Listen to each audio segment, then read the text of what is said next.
ओम शांति। आज परमात्मा के दिव्य जन्म और रथ के स्वरूप को न जानने के कारण लोगों की यह मान्यता दृढ़ है कि गीता ज्ञान श्री कृष्ण ने अर्जुन के रथ में सवार होकर लड़ाई के मैदान में दिया। आप ही सोचिए कि जबकि अहिंसा को धर्म का परम लक्षण माना गया और जबकि धर्मात्मा अथवा महात्मा लोग भी अहिंसा का पालन करते तथा अहिंसा की शिक्षा देते, तब क्या भगवान ने भला किसी हिंसक युद्ध के लिए किसी को शिक्षा दी होगी? जबकि लौकिक पिता भी अपने बच्चों को यह शिक्षा देता है कि परस्पर ना लड़ो, तो क्या सृष्टि के परमपिता परमात्मा, शांति के सागर परमात्मा ने मनुष्यों को परस्पर लड़ाया होगा? यह तो कदापि नहीं हो सकता ना। भगवान तो दैवी स्वभाव वाले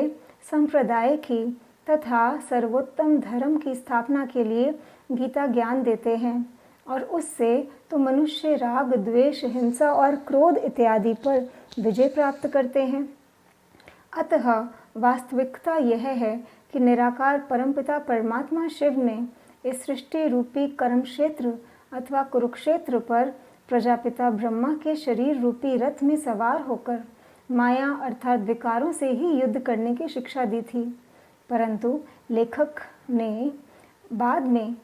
अलंकारिक भाषा में इसका वर्णन किया तथा चित्रकारों ने बाद में शरीर को रथ के रूप में अंकित करके प्रजापिता ब्रह्मा की आत्मा को भी उस रथ में एक मनुष्य अर्जुन के रूप में चित्रित किया। बाद में वास्तविक रहस्य प्राय लुप्त अथवा गौण हो गया और स्थूल अर्थ ही प्रचलित हो गया।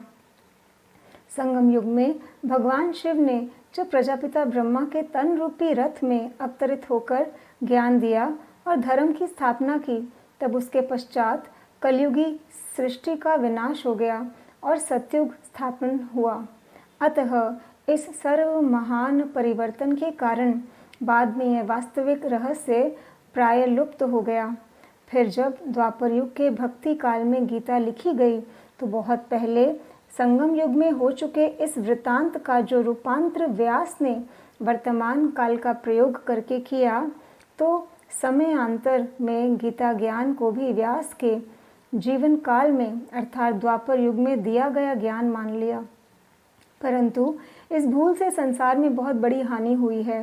क्योंकि यदि लोगों को यह रहस्य ठीक रीति से मालूम होता कि गीता ज्ञान निराकार परमपिता परमात्मा शिव ने दिया था, जो कि श्री कृष्ण के भी पारलौकिक पिता हैं और सभी धर्मों के अनुयायियों के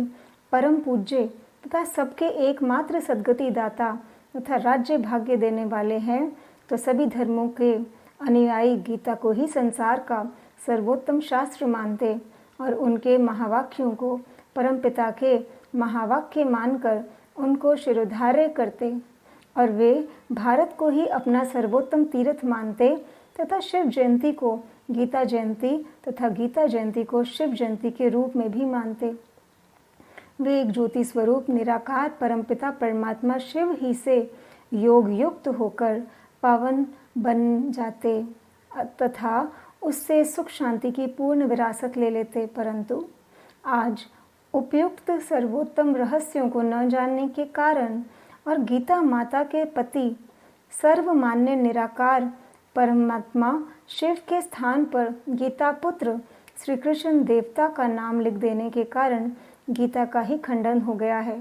और संसार में घोर अनर्थ, हाहाकार तथा पापाचार हो गया है और लोग एक निराकार परमपिता की आज्ञा को भूलकर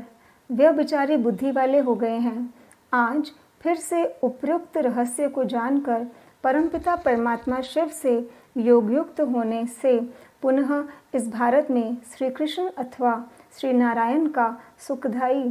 स्वराज्य स्थापन हो सकता है और हो रहा है। ओम शांति।